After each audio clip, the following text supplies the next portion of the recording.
नमस्कार दोस्तों, मैं राकेश मोहन सिंह और आप देख रहे हैं next 9 news political bite.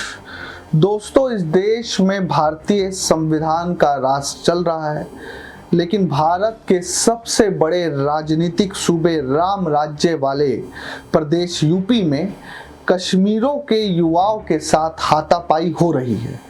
Kashmir से धारा 370 हटा दी गई और उस समय कहा गया कि अब कश्मीर के लोग खुले मन से पूरे देश और देश की मुख्य धारा से जुड़ सकेंगे। लेकिन अब हम आपको ऐसे विजुअल दिखाने वाले हैं, ऐसी कुछ तस्वीरें दिखाने वाले हैं जिसे देखकर आपकी रूह तक कांप जाएगी। आपको ये समझ में आ जाएगा कि कश्मीर के लिए सरकार का ये कैसा दोहरा चरित्र है। इस खबर में हम आपको समझाने वाले हैं और कोशिश करेंगे कि कैसे राम राज्य वाले यूपी में कश्मीर के युवाओं के साथ अत्याचार हो रहा है।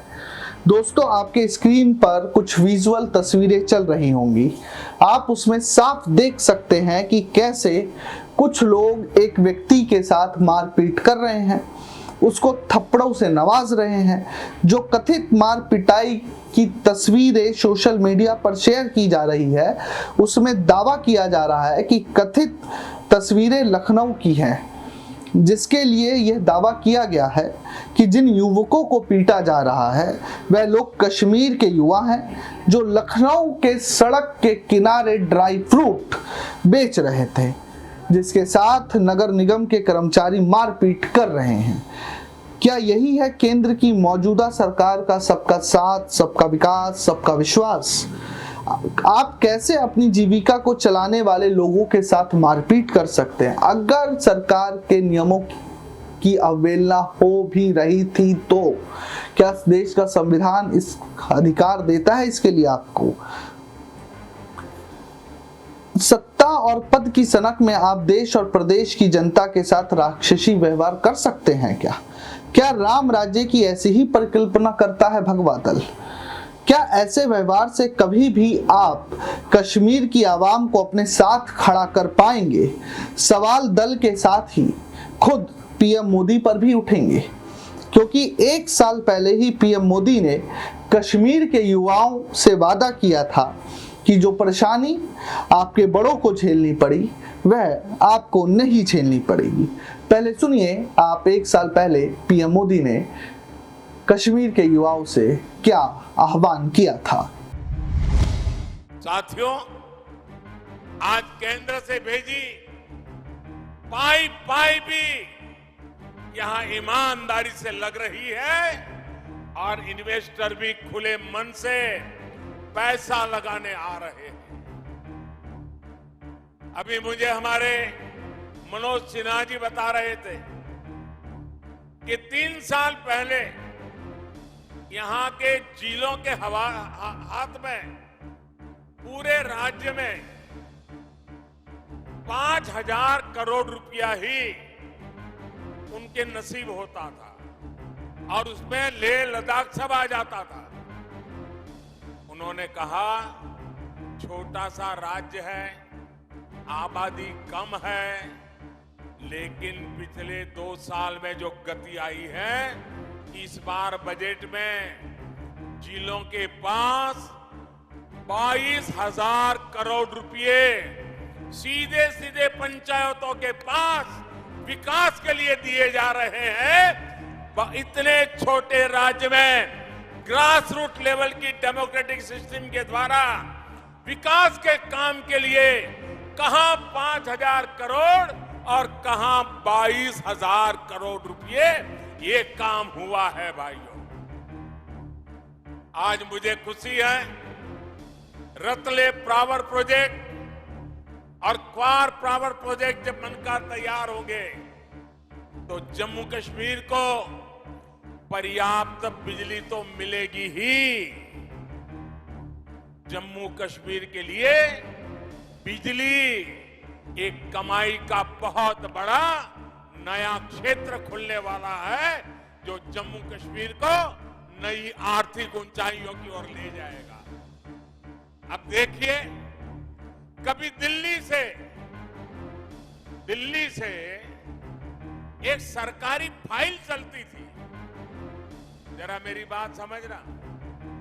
दिल्ली से एक सरकारी फाइल चलती थी तो जम्मू कश्मीर पहुंचते पहुंचते 2-3 हफ्ते लग जाते थे। मुझे खुशी है कि आज 500 किलोवाट का सोलर पावर प्लांट सिर्फ 3 तो दर्शकों, सुना आप लोगों ने कैसे पीएम जोश से भरकर कश्मीर के युवाओं को ये भरोसा दिलाने की कोशिश कर रहे हैं कि सरकार उनके साथ है, आपको अब किसी से डरने की जरूरत नहीं है। लेकिन आप उन तस्वीरों को देखिए, क्या ये तस्वीरें भरोसा पैदा करने वाली हैं या कश्मीर के युवाओं में नफरत भरने के लिए काफी है? ये मैं आपके विवेक पर और विवेचना पर छोड़ता हूं। कश्मीर के युवा पीएम मोदी से पूछते होंगे कि क्या हुआ आपका वादा। कश्मीर के युवाओं के एक हाथ में तकनीक और एक हाथ में नौकरी की बात कहने वाले दल के सरकार वाले राज्य में ही कश्मीर के युवाओं के साथ कथित तौर पर हिंसा हो रही है। तो सवाल तो उठना लाजमी है कि वाकई सरकार कश्मीर के साथ है या बस सदन से लेकर रैली तक सरकार का ये फिल्मी दावा एक छलावा या दोहरा चरित्र मात्र है। अभी हाल ही में जब राजद सांसद संसद के विंटर सेशन में मनोज झा कह रहे थे कि मुझे दुख के साथ कहना पड़ रहा है कि कश्मीर से इस सदन में कोई चुनकर नहीं आया है, तो देश के गृह मंत्री अमित शाह ने लगभग चिल्लाने भरे अंदाज में, बड़े ही नाटकीय अंदाज में कहा कि कश्मीर देश का और देश कश्मीर का है। क्या कुछ कहा था अमित शाह ने, सुनिए आप लोग की।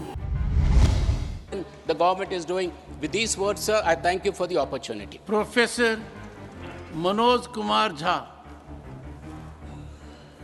शुक्रिया सर, आपका बहुत बहुत धन्यवाद। माननीय सभापति महोदय, संसदीय कार्यकाल में कुछ ऐसे क्षण आते हैं जब ये नहीं कह सकता कि मैं इसका सपोर्ट कर रहा हूँ या मैं इसका विरोध कर रहा हूँ। कई सारी चीज़ें हैं इसमें जो वेलकम इनिशिएटिव हैं, मैं मानता हूँ। बस कुछ सुझाव दूंगा क्योंकि अक्सर मैं देखता हूँ कि हमारे बीच का संवाद, माननीय सभापति महोदय, विपक्ष का अलग से कोई प्रधानमंत्री नहीं होता या विपक्ष का अलग से कोई गृह मंत्री नहीं होता। विपक्ष को भी अपनी शिकायत, अपने मुद्दे अपने प्रधानमंत्री के समक्ष, अपनी आलोचना अपने गृह मंत्री के समक्ष रखनी होगी। सर, आज कश्मीर का कोई नहीं है इस सदन में। मैं था उस दिन जब नहीं सॉरी, ये नॉमिनेटेड मेंबर है। माननीय सदस्य सर, अपने एक सेकंड उन्होंने बड़ा ग्रॉस स्टेटमेंट किया है कि कश्मीर का इस सदन में कोई नहीं है। वो अपने बारे में कह सकते हैं, हमारे बारे में क्यों कह रहे? हम तो सदैव कश्मीर के हैं, हमेशा के। आपके बारे में वो सच हो सकता है, हमारे बारे में आप कैसे स्टेटमेंट कर सकते हो भाई? आप कह दो मैं कश्मीर का नहीं हूं, कश्मीर के लिए नहीं हूं, मगर मैं इस देश का कश्मीर से लेकर कन्याकुमारी और द्वारका से लेकर नॉर्थ ईस्ट तक हर व्यक्ति का कश्मीर है और हर कश्मीरी का देश है। क्या बात कर रहे हैं आप? माननीय सभापति महोदय, सदन की एक व्यवस्था के तहत मैंने ये बात कही थी। वो नॉमिनेटेड मेंबर है, मैं जानता हूँ। माननीय गृह मंत्री जी ने दूसरी बात कही है। सर, मैं समझ गया। सर, या तो मुझे बात कहने दी जाए। मैं ये कह रहा था कि जैसे मैं बिहार से चुन के आता हूँ, उस संदर्भ में मैंने ये बात कही थी। देश तो सबका है सर, तिरंगा यहाँ कहीं किसी से छोटा नहीं है सर। मैं सिर्फ इतना कहना चाहता था। माननीय सभापति महोदय, इसमें बहुत अच्छी चीजें, जैसा मैंने शुरू में ही कहा कि विरोध के लिए विरोध करूं यह उचित नहीं है। माननीय सभापति महोदय, महत्वपूर्ण है कि जब हम ये कहते हैं कि ये नॉमिनेशन होंगे, पहले तो मैं तारीफ करूं कि अंडर प्रिविलेज्ड के बदले एक शब्द जो कि कॉन्स्टिट्यूशनली वैलिड टर्म है, अदर बैकवर्ड क्लासेस, आपने उसका इस्तेमाल किया, तारीफ के काबिल। सर, ये जो नॉमिनेट करने का अधिकार एलजी साहब को है आज की डेट में, कल राज्य बन जाएगा तो गवर्नर साहब होंगे, क्या ये स्टेट असेंबली को डेलीगेट नहीं होना चाहिए? और अगर करना चाहें तो on the aid and advice of, ये व्यवस्था मैं समझता हूं कि होनी चाहिए थी। सर, तारतम्य थोड़ा टूटा है लेकिन फिर भी मैं अपनी बात कहूं। सर, आरक्षण को लेकर के भी हम पीस मील में करते हैं। हर सत्र में मैं देखता हूं कुछ बिल आते हैं। एक समेकित योजना पूरे देश के संदर्भ में हमें इसके लिए बनाने की आवश्यकता है, वो बहुत बेहतर होगा। आज 370 पे फैसला आया और सदन की जिम्मेदारी आज बढ़ गई है। उस फैसले के बाद से सरकार की जिम्मेदारी बढ़ गई है। मैं मानता हूं इतिहास, आपने यहां एक फैसला लिया था, तब संसद वहां थी सर, ये लगभग घिस चुका था, हम भी जानते हैं, लेकिन एक मनोवैज्ञानिक पहलू था। मैं आग्रह करूंगा सरकार से कि उस साइकोलॉजिकल हीलिंग की भी कोशिश होनी चाहिए, और ये हीलिंग हो सकती है सर।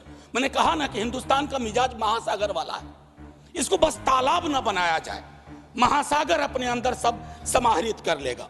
माननीय सभापति महोदय, जो कश्मीरी घाटी में रह रहे हैं, गांव में रह रहे हैं, उनको लेकर के भी एक चिंता होनी चाहिए। बाहर हैं, उनकी चिंताएं वाकिफ है, बल्कि विवेक जी ने यह बात कहा कि बुरे से बुरे वक्त में एक बहुत बड़ी आबादी उन्हीं घरों में, गांव में, गलियों में रही, उनका एक्नॉलेजमेंट मैं समझता हूं बहुत आवश्यक है। माननीय सभापति महोदय, अंबेडकर साहब कहते थे कोऑपरेटिव फेडरलिज्म, माननीय प्रधानमंत्री जी भी कई बार उसको दोहराते हैं। सर, कोऑपरेटिव फेडरलिज्म के नजरिए से देखेंगे ना तो हैंड होल्डिंग की जरूरत होती है। मैं जानता हूं कि दिल्ली की आइडिया ऑफ नॉर्मैलिटी और घाटी या जम्मू या लद्दाख की आइडिया ऑफ नॉर्मैलिटी में फर्क है सर। अभी पिछले दिनों हमारे कई बीजेपी के साथी कह रहे थे कि चुनाव परिणाम संतुष्टि का परिचायक है। फिर तो लद्दाख में भी एक चुनाव हुआ था सर। बस 1 मिनट लूंगा, चूंकि आपने पहले कहा था सर। एक आखिरी चीज कहूंगा कि पत्रकार, विद्यार्थी, शिक्षक सरकार की आलोचना करें, उसको देश की आलोचना ना माना जाए। ये फर्क मिटता सा जा रहा है, ये कश्मीर के संदर्भ में नहीं, बाहर भी। दूसरी चीज सर, दूसरे राज्यों में जो कश्मीर के छात्र रहते हैं उनको एक प्रोटेक्शन दीजिए। और आखिरी चीज कहूंगा सर, बड़ी पीड़ा के साथ, कि खामोशी शांति का पर्याय नहीं होती है। शांति के लिए न्याय चाहिए, वो उतना ही कश्मीर के लिए दुरुस्त है जितना मणिपुर के लिए। जय हिंद सर। श्री ए रही। तो सुना दर्शकों आप लोगों ने, तो दर्शकों आप सोचिए कैसे, और देखिए भी कैसे देश के गृह मंत्री साहब उंगली उठा कर अपनी बात कह रहे हैं, लेकिन जो उंगली वह दूसरों की तरफ उठा रहे हैं वही उंगली अब उन पर भी उठने लगी है कि तमाम दावों के बाद भी आप कश्मीर के लोगों को अपना नहीं पा रहे हैं। जिस 370 के दम पर आपने उत्तर भारत में जो राजनीतिक रोटियां सेकी, उसी उत्तर भारत के लखनऊ शहर में पिटते हुए कश्मीरी युवा लाचारी भरी नजरों से सरकार से न्याय की गुहार लगा रहे हैं, न्याय भरी नजरों से देख रहे हैं। दोस्तों, कश्मीर के युवाओं के साथ देश के अलग अलग हिस्सों में लगातार अत्याचार हो रहा है। सरकार को सोचना पड़ेगा कि सिर्फ बातों से ही कश्मीर दिल में नहीं बसेगा। कश्मीर के युवाओं को सरकार को यह भरोसा देना पड़ेगा कि वह भी इस देश के नागरिक हैं, कोई भी उन्हें शक की नजर से नहीं देखेगा। ऐसा माहौल तैयार करने से ही कश्मीर का युवा देश को और देश का हर हिस्सा कश्मीर को अपना पाएगा। दोस्तों, किसी भी हिंसा प्रभावित राज्यों में 2 तरह की शांति स्थापित की जाती है। पहली होती है सरकार की योजनाओं के माध्यम से और जनता के बेहतर समन्वय और जनता के साथ बेहतर समन्वय बनाकर खुद से उत्पन्न हुई शांति। तो दूसरी शांति होती है पुलिसिया डंडे और बूटों के दम पर रोपी हुई शांति। तो आप दर्शक खुद तय कीजिए कि वर्तमान समय में कश्मीर में किस तरह की शांति है। देश और दुनिया की तमाम खबरों के लिए देखते रहिए नेक्स्ट 9 न्यूज़ पॉलिटिकल बाइट। धन्यवाद।